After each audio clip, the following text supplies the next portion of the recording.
It's great to listen to your talk after some time. Yeah. And you made some great points, which I hope that now we have some time to discuss. I don't know about the other participants. Maybe for many it was a little bit fast. Maybe. But anyway, we can check now. So if anyone would like to ask a question, it could be just some simple questions like about some terms, the so-called comprehension. Or if you want to discuss something, please raise your hand and ask your question. I saw that we have one question in the chat. Okay. But let's see first from the audience. Is there anyone, or you would like to think a little bit more? Yeah. Do you know each other? We do. We know each other. Oh yeah. I know Right. very well. Yeah. So yeah, I'm He was in Kitakyushu. Yeah. So can I ask you a question about some of your slides? Just Certainly. kind of technical. Yeah. So, for example, slide number 46. Yeah. So this research where you use like different proxies for these social equity concepts. Yeah. I wonder, why do you call energy access level like participation?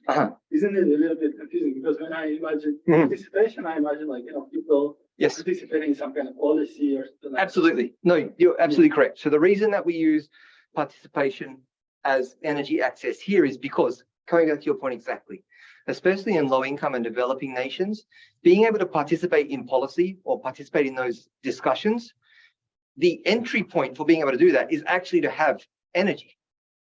So I think it would be very logical to say that those that don't have energy access could not participate in those discussions because they wouldn't be impacted.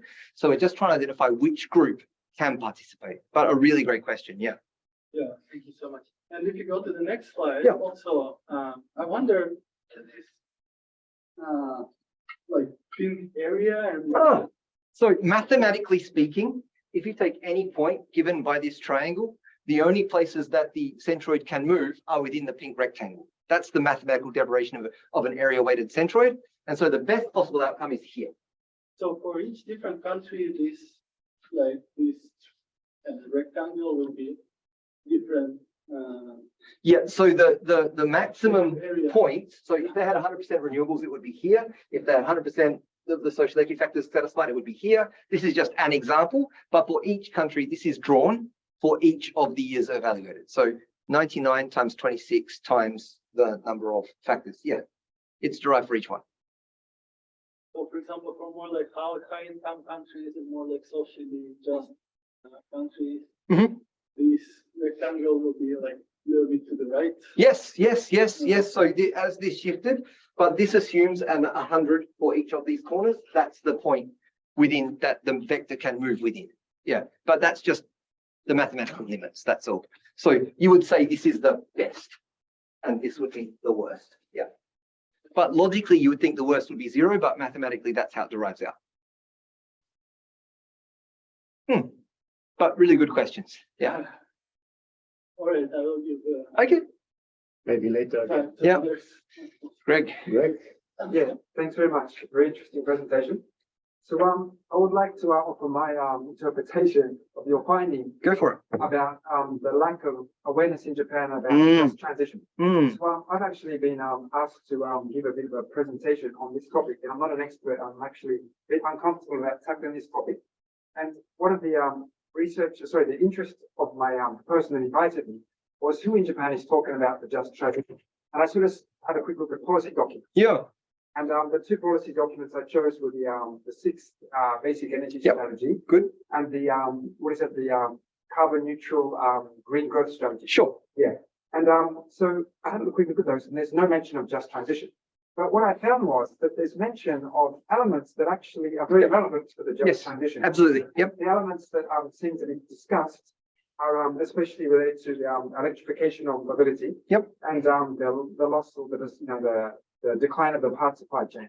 Okay. And also there's mention of gasoline stations. Sure. And so there's mention of repurposing gasoline stations. EV charging, and also hydrogen and offering other services. Yes. There's mention of retraining people in the supply chain for making parts. Yep. And I thought this is really relevant stuff, but it's just not, framed as a just transition. It's not. And also interesting, in the preamble of the 6th Basic Energy Plan, they talk about the reconstruction and the sort of reallocation of benefits and such in Fukushima, and the fact that Tokyo energy generation is responsible for this. They do talk about them, but yes, if you look for the words energy justice or just transition, or even the word just, you won't get it. Yeah. Absolutely true. Yeah. So I just think that, I guess Europe, having, I guess, these mineral resources, coal especially, and having these workers directly impacted, I think that was probably the start, just the shift away from coal. Absolutely. So Yes. I think Japan, importing these resources, we kind of missed out on that. We did. At the starting point. Historically, yeah. Yeah, I think that's, so there's, I guess, I gave you a kind of my interpretation of a reason, Yep. and I guess the interpretation of this. Yeah. No, I couldn't agree more. And I think that I was talking to President Yelnazov today about this very thing. Dimitar, please. I was talking to Dimitar earlier today about this. And one of the things that I think we both agree on is that there's a saying in Japan: if America sneezes, Japan catches a cold. That's what we say. And usually it's used for economic things. If the economy goes down in America, then it will follow that other countries also be affected. But I think it's also true with what are the positive or popular concepts of the day. So carbon neutrality kind of started somewhere and eventually got here. And then in Europe now, energy justice is quite big, and eventually it will get here. But how it's framed and how it's shared, yeah, absolutely critical. I couldn't agree more. Yeah. In Europe, we also have some historical traditions. We also discussed that before the workshop, very strong social democratic tradition. Yeah. The participation of workers in the so-called grand bargain, Absolutely. with employers, with the government, the tripartite model. This is kind of typical for Europe, while in Japan, usually what they say for the Japanese model of capitalism is that workers are lacking from the model. It's basically government and big business that are doing these negotiations. So that could be one possible explanation too. Yeah. Traditions are super important. And in fact, in the multi-level perspective of energy transitions, words like culture form part of that. And we're not talking about culture like I love Hello Kitty. We're talking about, these cultural traditions about how governments and people interact. Yeah, absolutely true. All right. Robin? Yeah. Robin, could you introduce yourself? Exchange student during the university. I have a question to the page number 51. 51?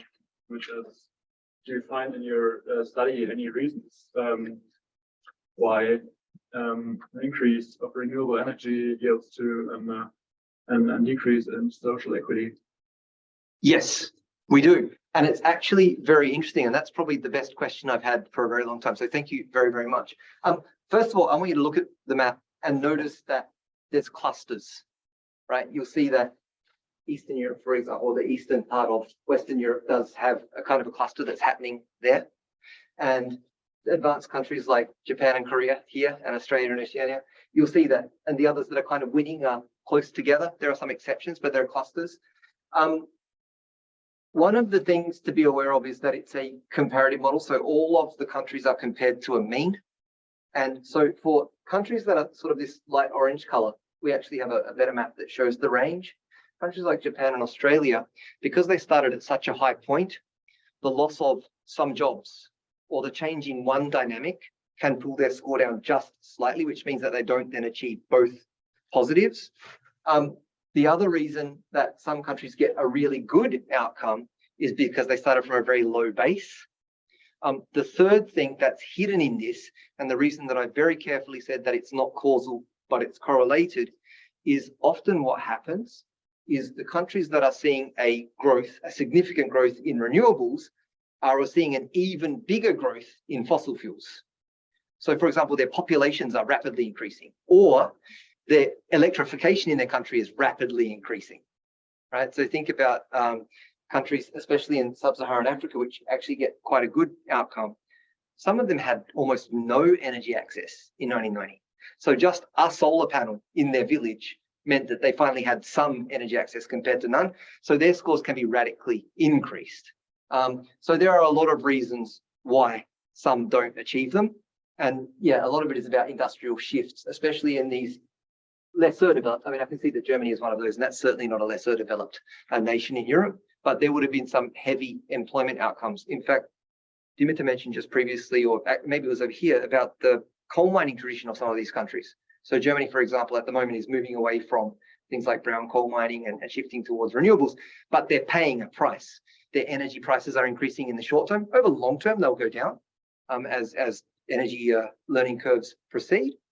But yeah, there are some short-term pain or some long-term gain in some of these countries. Yeah, but a really great question. No one really ever picks up on that. They just go, oh, 74, that's pretty good. And no one really digs into the detail. But yeah. The way he started, like slide number 51. Yeah. You know, he's ready. It was interesting. And I think this also shows it too. So you can see based on the different income level of the country. So you would assume that low income nations would be very heavily represented by the sub-Saharan African group and things like that, and maybe Southeast Asia. And so you would see that new renewable energy is you know, seems to be very heavily linked to, you know, energy access, which is great. The energy costs are also improved, you know, these kind of things. So maybe there's some really old infrastructure that's being replaced by really new infrastructure. So the learning curves are such that there is an immediate reduction in costs. Yeah, I think this draws out some of that, but on a nation by nation basis, you could look at it. The data is there. Yeah, thank you for that excellent question. I have a few, and I'm Jordan. There you go, Jordan. This is great. So first, just to make sure, because I didn't read through the paper, but I get it very quickly. Sure. You excluded older renewables like hydroelectricity from this. Yes. Okay. Yeah, I thought so. Because I noticed, like, if you go back forward one slide, I guess. Forward one slide. Yeah. Yeah, like Canada and Norway. Yeah. Have so it's new. Yeah, it's the renewable energy transition. So it's new renewable energy. So whatever the existing stock was is excluded. And hydroelectricity is the most heavily excluded because that's 50 or 60 years old. And we don't see a lot of new stuff because it takes 20, 30, 40 years to develop as a national plan. So yes, good pickup, new RE. Very good. Yeah. And then spinning off of his question. Yeah. Go forward, I think, 2, 3 slides. One more? Okay. Right. Did you control in this period for social equity, as you said, linking with increased fossil fuel, but in particular production and export? Because in that last 2005 2015 period, you had the shale boom in the US. Yeah. And you had the oil sands really take off Yes. in Canada. Yes. So some of those social equity increases there were not tied to renewables at all. No, they're not. And to answer your question in 2 dimensions, we do not control in terms of statistical evaluation for that factor. But, and I don't know if 26 years is enough. One of the issues we see, especially in Asia, so I'd give China as the example in that case, would be while they deployed this much more renewables, they deployed this much more coal. Yeah. And we know that that means that all these new jobs were made and all these great things that also link to social equity are improved, but are completely unrelated to renewable energy. But we also know that 20 years in the future, those things are going to have really negative, so especially things like health, especially things like cost and all that sort of stuff. But did we control for it? Yes. At the foot of the paper, you'll see there's it might be an appendix actually, we regress for those effects. And fossil fuels is one of them.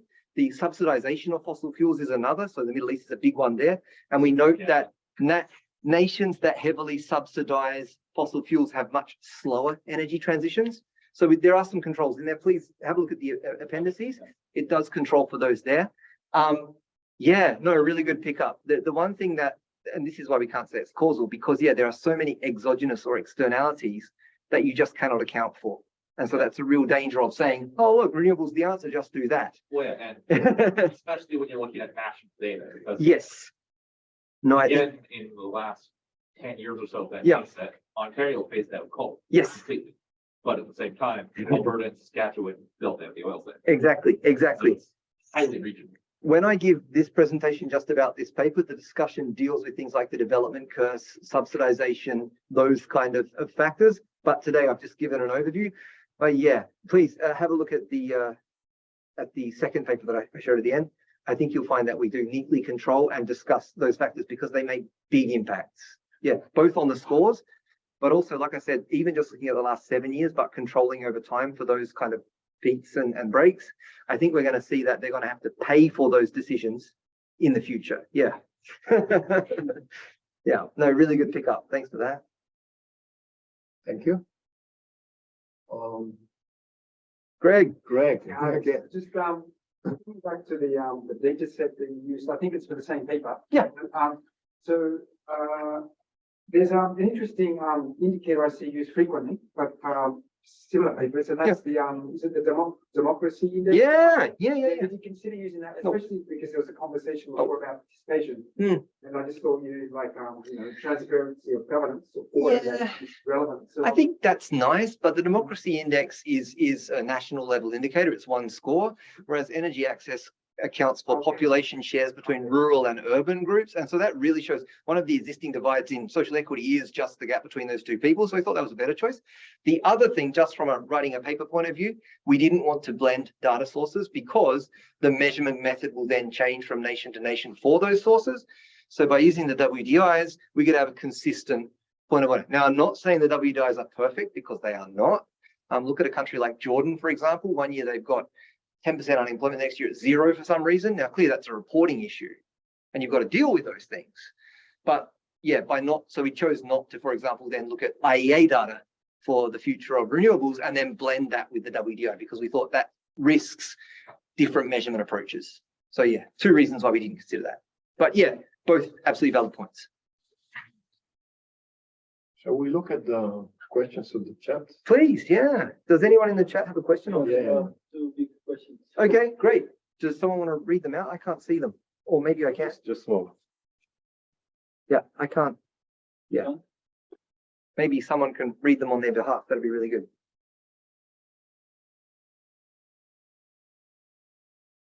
Oh, wow. They're huge questions. Okay.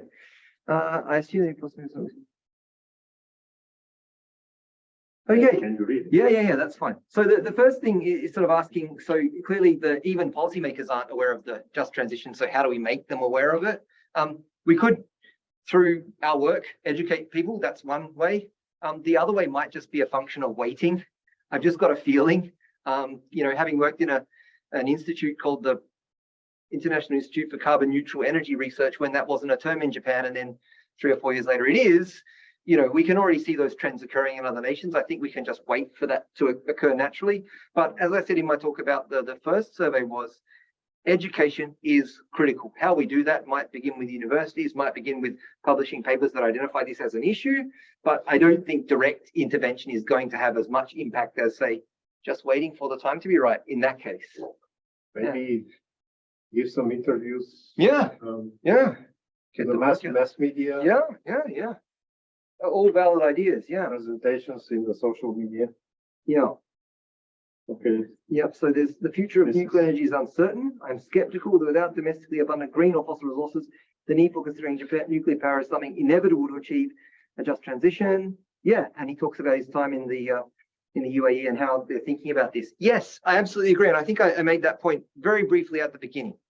Japan has a lot of nuclear generation stock.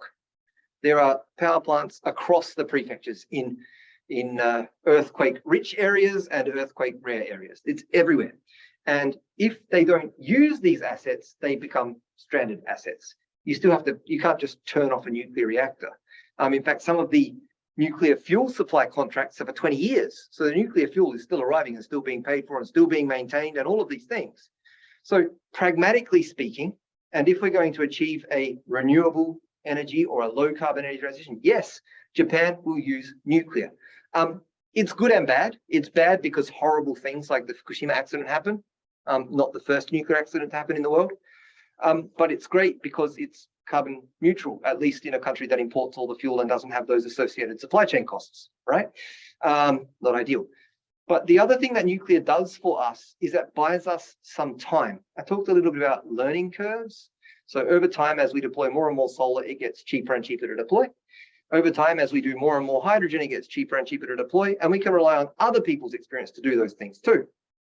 So if most of the nuclear power plants in Japan have 20 years left in their generation life, that gives us 20 years to develop the technologies that will replace and mean that we don't have to rebuild nuclear in the future. And I think a lot of countries are looking at this issue. I'd absolutely agree. But I think pragmatically speaking, by 2030, Japan could be 21% nuclear powered. And I think people will accept that in the medium term, but I don't think it will be politically possible to build new nuclear power plants. That seems to be the nature of that conversation. Yeah. I hope that answers the question. Yeah. When you did your survey of people's preferences, yes, did you ask about nuclear? We do. In fact, it's here, and in terms of, so these are just the knowledge ones. For example, this is a good one. This is where people, the bottom right for those that are online. People who would like to install PV in their own town is 33%, and in their own state 41%, but nuclear 6% thought it would be okay to build it in their town compared to 9% at the state level. So there's clearly a gap between what people want to see being built. And I can almost guarantee you that these people who said they're happy to have nuclear be built in their town or their state are people who are already associated with the nuclear industry. They're already deriving a benefit from being a member of that part of the energy system. It's the same in any country. Oil makers want to keep oil popular because they are benefiting directly from it. But ideally, the people who live and don't benefit from filthy, polluting fossil sources want these other things. We also do have some really good energy mix simulations that use people's preferences, and nuclear is always very low. And the reasons given are people think it's dangerous and unsafe. Now, that might not be true in all cases, but that's how people feel. And so that's how they make their decisions. And I think that's perfectly rational. Yeah. So yeah, really good questions. Thank you. All right. Greg. Very quick comment. So about nuclear. Yeah. Last night on the television, close up day. Yeah. Covered nuclear. Yep. And so we had a representative from METI, I guess quite high up in energy policy. Yeah. Was on the left of the screen. Yep. On the right of the screen was a professor here, I forget his name. Sure. From Ryukoku University here in Kyoto. Sure. And he's outspoken person, he's anti-nuclear. Yeah. And they had a conversation, and the person from METI mentioned that he thinks that he didn't mention a year. Mm-hmm. I assume it's maybe about 230, a bit beyond. Yeah. He mentioned a ballpark figure of about 30% for nuclear. So that surprised me. Because that doesn't correspond with the energy mix for 230. And then they would start discussing new constructions actually. And so they were drawing attention to some historically sort of now just delayed projects. Yep. But yeah, they definitely were discussing the next sort of investment cycle. Okay. And the next wave of I guess smaller reactors. But yeah, that was just last night. And so that started obviously a national conversation. I think given the skyrocketing energy prices right now, fossil fuels, government industry sees this as a chance to of course. Nuclear, Of course. The reason I give 20% is very, very simple. Yeah. Just before Fukushima happened, it was about 21%, and there's a general agreement in policy cycles that it shouldn't exceed that which it was immediately before it's just one of those very Japanese, understanding among gentlemen kind of things. It's not written hard or fast in any policy. The other thing too is METI is known to be pro-nuclear, and MEX is known, or maybe even the Treasury are known to be anti-nuclear. So if you ever go to a nuclear conference in Japan, it will always be funded by METI, and there will always be a representative there because they are pro. And it has to do with different economic regimes and economic ideas. But yeah, I think you did right too. With the advent of skyrocketing prices, if someone said we can cut your energy prices by having 10% more nuclear, some people would find that acceptable. Yeah. So 20% is based on restarting all reactors? No. It wouldn't be all. But so this is an energy mix diagram from that time. So this is Fukushima here. And this is what it was immediately before Fukushima. So I think it's going to be no more than that.